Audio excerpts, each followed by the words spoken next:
Miss हो गया था जब मैंने आपको थोरेसिक ट्रॉमा करवाया। इसकी बात करनी थी, पता नहीं क्यों ये ना स्किप हो गया कि मैं कह रही थी थोराकोटमी जो है ना वो एंटीरोलेटरल भी हो सकती है, स्टर्नोटमी भी हो सकती है। अब एंटीरोलेटरल आपको पता है 2 साइड है, तो लेफ्ट एंटीरोलेटरल भी हो सकती है, राइट एंटीरोलेटरल भी।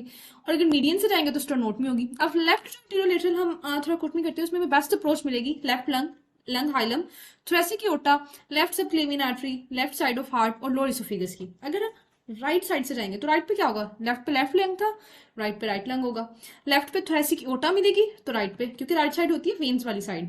ऐसे याद कर लें कि राइट राइट हार्ट जो है ना वो वीनस ब्लड रिसीव करते हैं ना, तो राइट पे आपको एजाइगस वेन और सुपीरियर वेना केवा मिलेगी, और साथ इन्फीरियर वेना केवा का भी इंफ्राकार्डियक पोर्शन मिलेगा। तो राइट पे आपको वेन वेन वेन मिल रही है, लेकिन लेफ्ट पे आपको मेजर आर्टरी मिल रही थी थोरेसिक एओर्टा, और दूसरी आर्टरी मिल रही थी लेफ्ट सबक्लेवियन आर्टरी का ओरिजिन। ठीक हो गया। उसके बाद चीजें क्या है जी, राइट पे आपको थोरेसिक एओर्टा भी मिल सकती है और अपर इसोफिगस भी, लेफ्ट पे लोअर इसोफिगस थी। चलिए जी नेक्स्ट मीडियन, मीडियन जाएंगे तो हार्ट का इंटीरियर रिस्पेक्ट हमें मिलेगा, उस तक अप्रोच होगी anterior mediastinum. Ascending aorta, arch of aorta, तो आर्च ऑफ एओर्टा को स्पेसिफिकली हम देखना चाह रहे हैं ना, इंजरी को वहां पर ट्रीट करना चाह रहे हैं तो मीडियन स्टेनोटमी बेस्ट है। पल्मोनरी आर्टरीज और करीना ऑफ ट्रेकिया, यानी जहां पर ट्रेकिया डिवाइड हो जाती है ब्रोंकस में, तो यहाँ पर जो है हमारा थोरेसिक ट्रोमा कंप्लीट हो जाता है। अब हम बात करते हैं जी एब्डोमिनल ट्रोमा की। एब्डोमिनल ट्रोमा आपको यहाँ से कवर करवाऊंगी, इस पीडीएफ से हम देखेंगे, क्योंकि वो ना बेलेस से एज इट इज समझ नहीं आता, यहाँ से समझ आ जाता है। तो बाकी एटीएलएस इसमें भी सही सेम रहेगा एब्डोमिनल ट्रोमा में भी, कि प्राइमरी सर्वे में एबीसीडी ई एफ उसने ऐड कर दिया, आप याद कर सकते हो एफ की मदद से फास्ट। ठीक है, फास्ट फास्ट स्कैन, फास्ट करके मैंने बार बार कह रही हूँ उसको याद कर ले, वन लाइनर आ जाते हैं ये। फोकस असेसमेंट बाय सोनोग्राफी इन ट्रोमा, ठीक है, या फोर ट्रोमा, वहां पे फोर ट्रोमा लिखा था पहले में। ये बेड साइड अल्ट्रासाउंड है। इंडिकेशन इसकी क्या है कि आप सस्पेक्ट करो कि पेशेंट को कोई थोरेसिक है इंजरी, थोरेसिक इंजरी में ना आपने ई फास्ट करना होता है, या एब्डोमिनल इंजरी है या पेल्विक इंजरी है, इन दोनों में fast. It is investigation of choice in unstable patient. अब आपको पता है स्टेबल पेशेंट के लिए इन्वेस्टिगेशन ऑफ चॉइस क्या होती है, स्टेबल पेशेंट के लिए होती है सिटी स्कैन, और अनस्टेबल में क्या है FAST. E FAST extended FAST both sided thoracic cavity are also visualised. तो इसको फास्ट से कैसे डिफरेंशिएट कर सकते हैं, आपको थोरेसिक कैविटी भी नजर आ रही है, आप न्यूमोथोरेक्स हीमोथोरेक्स को भी देख सकते हो। फास्ट में 4 जोन्स बतानी होती है। सबसे पहले पेरिकार्डियम, पी से याद रखें पेरिकार्डियम, दूसरी पेरीहेपेटिक, तीसरी पैराकोलिक या पेरिसिप्लिनिक, और चौथी पेल्विस। तो चारों पी से आप याद रख सकते हैं, पेरिसिप्लिनिक, पेरीहेपेटिक, पेल्विस और पेरिकार्डियम। अच्छा जी, अब वो कह रहे हैं कि अगर फ्री फ्लूइड आपको नजर आ जाए इनमें से किसी भी जोन में, फास्ट में तो सिर्फ ये चार होंगी ना, ई फास्ट में फिर थोरेसिक भी ऐड हो जाएगी, आपको किसी भी जोन में फ्री फ्लूइड नजर आ रही हो तो आपने समझ जाना है कि फास्ट पॉजिटिव है। अब वो आपको ये नहीं बता सकता कि फ्री फ्लूइड ब्लड है या नहीं, लेकिन आप जाहिर बात है ट्रोमा का पेशेंट तो ब्लड ही होगा ना, तो आपने कंसिडर करना है कि ब्लीड कर रहा है पेशेंट। अब इसके कुछ ड्रॉबैक्स भी हैं। फास्ट बहुत अच्छी इन्वेस्टिगेशन है, हमें फौरन से बता देती है कि ब्लीड कर रहा है पेशेंट, इमीडिएट इन्वेस्टिगेशन है, लेकिन इसके कुछ ड्रॉबैक्स, ऑपरेटर डिपेंडेंट है। Free fluid less than 100 ml नहीं नजर आएगा, विजुअलाइज नहीं होगा फास्ट पे, ये एमसीक्यू है। 100 ml से कम का ब्लड हमें नहीं नजर आएगा। रेट्रोपेरिटोनियल हेमरेज नहीं दिखा पाती, मिस कर देती है। फ्री एयर नहीं पिक करती। साइट ऑफ इंजरी नहीं बताती, ये नहीं बताती कि जो ब्लीडिंग है ये स्प्लीन से हो रही है या लिवर से हो रही है। टाइप ऑफ फ्लूइड नहीं बताती कि जो फ्लूइड मैंने आपको दिखाया है, फास्ट ने जो दिखाया है वो बाइल था या ब्लड था, ये भी नहीं बताएगी। अगर पेशेंट अनस्टेबल है और आपने फास्ट किया, पेशेंट अनस्टेबल है, फ्लूइड आपको नजर आ गया, आपने फौरन से उसकी इमरजेंसी लेप्रोटमी कर देनी है। ठीक है, अगर पेशेंट स्टेबल है तो आप फास्ट के बाद सेकेंडरी सर्वे पे आ जाओगे। सेकेंडरी सर्वे में एग्जामिनेशन तो हेड टू टो करना होता है, साथ हिस्ट्री भी लेनी होती है एम्पल, ये चीज तो आपने डोगर में भी देखी है, allergy, medication, past history, last meal, events related to injury, ये चीजें। फिर एग्जामिनेशन में उसका एब्डोमिनल भी आएगा, लोकल भी आएगा। अब आ जाए जी एब्डोमिनल ट्रोमा की तरफ स्पेसिफिकली। सबसे पहले बात होगी सॉलिड ऑर्गन, ब्लंट ट्रोमा हो तो सबसे ज्यादा कौन सा विसरा इंजर होता है, स्प्लीन, ब्लंट ट्रोमा में। और इसको हम कब सस्पेक्ट करते हैं, ये मैं आपको थोरेसिक ट्रोमा में ये चीज बता कर आई हूँ कि कब हमने स्प्लीन की इंजरी सस्पेक्ट करनी है। अगर इंजरी हुई है लेफ्ट लोअर रिब्स पे तो हमने सस्पेक्ट करना है ये स्प्लीन की इंजरी हो सकती है। अब इसमें 2 साइंस हैं स्प्लीन की इंजरी से रिलेटेड, केयर साइन और बैलेंस साइन।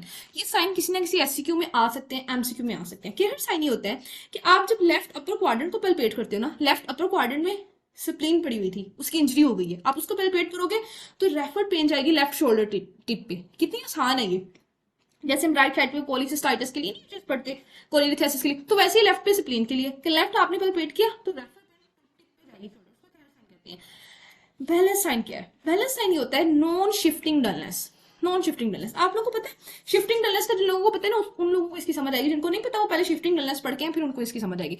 शिफ्टिंग डलनेस में ना हम जब पेशेंट को कहते हैं ना करवट लेके लेटे, तो करवट लेके जब वो लेटते हैं ना तो फ्लूइड दूसरी साइड पे चला जाता है, डाउनवर्ड जो उसकी साइड होती है उस पर चला जाता है, और ऊपर हम फिर जब परकस करते हैं तो वो रेजोनेंट हो जाती है, फिर वो डल नहीं आती। यूजली ये होता है, यूजली जब एसाइटिस का पेशेंट आए ना और उसमें ना फ्लूइड हो तो हम उसका परकस करें। चलिए मैं खुद ही शिफ्टिंग डलनेस का बता देती हूँ, फिर आपको ये बताऊंगी।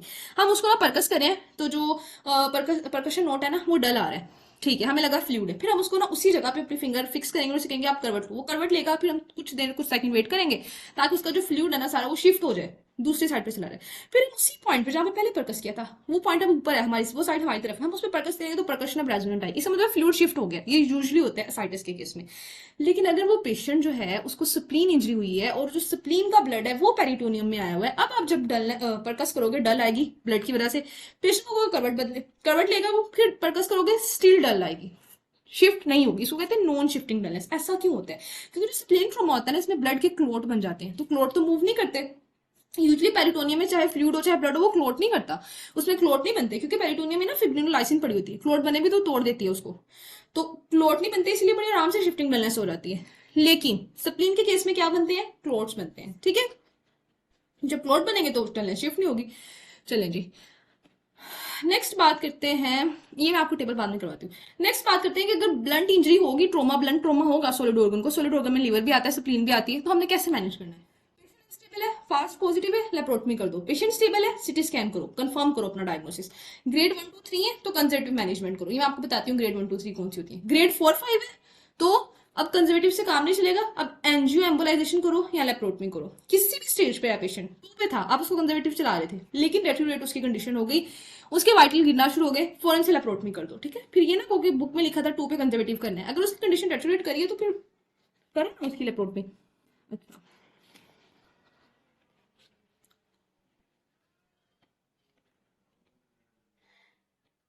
अच्छा, यहाँ पर हम लीवर की बात करते हैं, स्प्लीन की बात खत्म हो गई। Liver suspect when there is injury over right rib.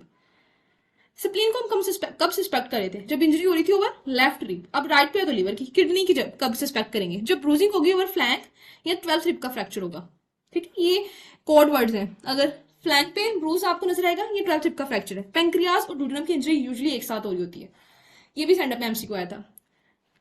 Pancreas की इंजरी हो तो उसके साथ ड्यूडेनम की इंजरी हो रही होती है। अगर एपिगेस्ट्रियम में ब्रूज है ना तब आपने सस्पेक्ट करना है कि पेंक्रियाज और ड्यूडेनम की इंजरी हो गई है। इंटेस्टाइन की इंजरी, अगर पेरिटोनाइटिस के फीचर आ रहे हैं पेशेंट को, पेरिटोनाइटिस के फीचर आ रहे हैं, कार्डबोर्ड लाइक रिजिडिटी है, तो इंटेस्टाइन की इंजरी सस्पेक्ट करनी है, ठीक है। अगर आपने जो है पेशेंट स्टेबल है तो सिटी स्कैन करो, और gold standard investigation CT scan ही है। अब बात करते हैं जी ग्रेड्स की। हमने सारे सारे सॉलिड ऑर्गन देख लिए ना, कि liver injury, kidney injury, spleen injury, pancreas, ये सारे सॉलिड ऑर्गन हैं। इन सब की, अच्छा मैं ना असल में गलती मुझसे ये हुई है कि मैंने ना इसके बाद इस पॉइंट के बाद हमने यहाँ आना था, मैं इसकी ना मैनेजमेंट पे चली गई थी। लेकिन चलिए खैर, अब हमने देख लिया कि सारे सॉलिड ऑर्गन कैसे होते हैं। अब सॉलिड ऑर्गन की इंजरी हमने देख ली कि उसको कैसे मैनेज करना है, फास्ट स्कैन करेंगे, सिटी वगैरह, वो सारी चीजें बार बार वही आ रही हैं। अब स्पेसिफिकली आपने लिवर इंजरी को मैनेज करना है तो 4 P's हैं, ये डॉगर में लिखे हुए हैं, पुश, पैक, प्रिंगल, ये वाले मैं सारे नहीं बताऊंगी, ठीक है। रिस्पेक्टिव चैप्टर में आप चेक करें, लिवर के लिखे हुए हैं। मोस्ट कॉमन ऑर्गन कौन सा है? ब्लंट ट्रोमा में स्प्लीन इंजर होता है, पेनिट्रेटिंग में लिवर इंजर होता है, और चिल्ड्रन में बाइसाइकिल हैंडल की वजह से पैंक्रियाज इंजर होता है, ठीक है। अब आ जाए जरा ग्रेडिंग पे। Spleen, liver, kidney. स्प्लीन का अगर 1 सेंटीमीटर से कम लेसरेशन है ग्रेड 1, 1 से 3 है ग्रेड 2, 3 से ज्यादा है तो लेसरेशन तो ग्रेड 3, 3 ऐसे याद कर लें, मोर देन 3 तो ग्रेड 3। हाइलम के साथ ब्रांच की इंजरी हो गई है तो 4, हाइलम फुली हाइलम या फुली शैटर हो गया है तो 5। सेम टू सेम किडनी पे आ जाए, पहले कोई लेसरेशन नहीं है, सिर्फ हिमाटोमा है तो ग्रेड 1। लेसरेशन 1 से ज्यादा है तो ग्रेड 2, लेसरेशन 1 से कम है तो ग्रेड 2, लेसरेशन 1 से ज्यादा है ग्रेड 3। किडनी ना ऐसे याद रखिए, किडनी में थोड़ी सी इंजरी भी बहुत ज्यादा फील होती है, किडनी बहुत सेंसिटिव है, उसको थोड़ी सी भी कुछ हो जाए वो कहता है बहुत पता नहीं क्या कुछ हो गया। तो अगर उसकी लेसरेशन अभी 1 से छोटी ही है, स्प्लीन में ये 1 ग्रेड था लेकिन किडनी इसको 2 ग्रेड मान रहा है, फिर उसकी लेसरेशन 1 से बड़ी हो गई तो उसने कहा ये 3 ग्रेड होगी। 4 ग्रेड उसकी सेम स्प्लीन जैसी है कि हाइलम को इंजरी पहुंच गई, और 5th पे स्प्लीन जैसी है कि फुली शैटर हो गया किडनी, मेजर इंजरी होगी। अब लिवर पे आ जाए। लिवर की फर्स्ट ग्रेड, लिवर में थोड़ा थोड़ा स्प्लीन से मिलता जुलता है क्योंकि लिवर राइट साइड पे पड़ा है, स्प्लीन लेफ्ट साइड पे पड़ी है, आमने सामने है तकरीबन, सपोज कर लें। तो लिवर में भी फर्स्ट ग्रेड वही है कि laceration less than 1, second grade भी वही है लेसरेशन 1 to 3, थर्ड ग्रेड भी वही है कि लेसरेशन मोर देन 3, फिफ्थ इसके चेंज है। फोर्थ, एक लोब इंजर हुआ है लेस देन 75। फिफ्थ, एक लोब इंजर हुआ है मोर देन 75। और सिक्स, मेजर इंजरी हो गई लीवर को। ठीक है, चले अब बात करते हैं होलो इंजरी। सॉलिड ऑर्गन इंजरी हम डिस्कस करके आ गए हैं, जिसमें स्प्लीन, लिवर और पैंक्रियाज और किडनी ये सारे थे। सबकी मैनेजमेंट एक जैसी है। रिससिटेट करें, प्राइमरी सर्वे करें, सेकेंडरी सर्वे करें, लैप्रोटमी करें उसको। अगर तो स्टेज कम है तो कंजर्वेटिव मैनेज कर लें। कंजर्वेटिव में उसको रिससिटेट करके कंटिन्यूसली मॉनिटर करना होता है, पेन किलर्स देने हैं।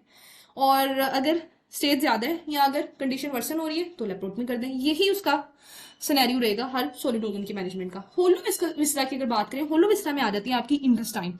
तो मोस्ट कॉमन जो इंजरी होती है सीट बेल्ट के केस में, वो मिजेंट्री की हो रही होती है, स्मॉल बोवल की मिजेंट्री की। होलो विस्रा में हमें सर्जरी ही करनी पड़ेगी। होलो विस्रा में सॉलिड ऑर्गन वाला सिनेरियो नहीं चलता कि कम इंजरी है तो कंजर्वेटिव चला लो। इसमें आपको कम ज्यादा नहीं होते, इसमें आपने सर्जरी ही करनी होती है। कोई परफोरेशन हो जाए तो आपने इस परफोरेशन को फिक्स करना होता है। अब गैस्ट्रिक की हो, बोवल की हो, कोलोन की हो, आपने उसको फिक्स ही करना है। सबसे पहले बात करते हैं पेनिट्रेटिंग इंजरी की। तो मोस्ट कॉमन जो ऑर्गन इंजर होता है ना, वो लिवर है, फिर स्मॉल बोवल। इसको ना चेक कर लीजिएगा। मुझे पता नहीं कि स्मॉल बोवल है जो सबसे ज्यादा पेनिट्रेटिंग इंजरी इसमें होती है, बट स्टिल आप चेक कर लीजिएगा। मतलब स्मॉल बोवल पहले आएगी। पर सेंसिटिव सर्जरी कर दें। पेनिट्रेटिंग ट्रोमा जो है ना, उसमें आपको क्या साइन नजर आ सकते हैं? पेरिटोनाइटिस मिल सकता है, ये डेंजर साइन है। पेरिटोनाइटिस मिल सकता है, जहां पे वुंड हुआ है वहां से बाहर विसरा नजर आ सकता है। ठीक है, चलिए सीटी स्कैन एब्डोमेन, अगर पेशेंट स्टेबल है, अगर अनस्टेबल है तो फास्ट। वुंड सुपरफिशियल है, उसकी सुचरिंग कर दें। और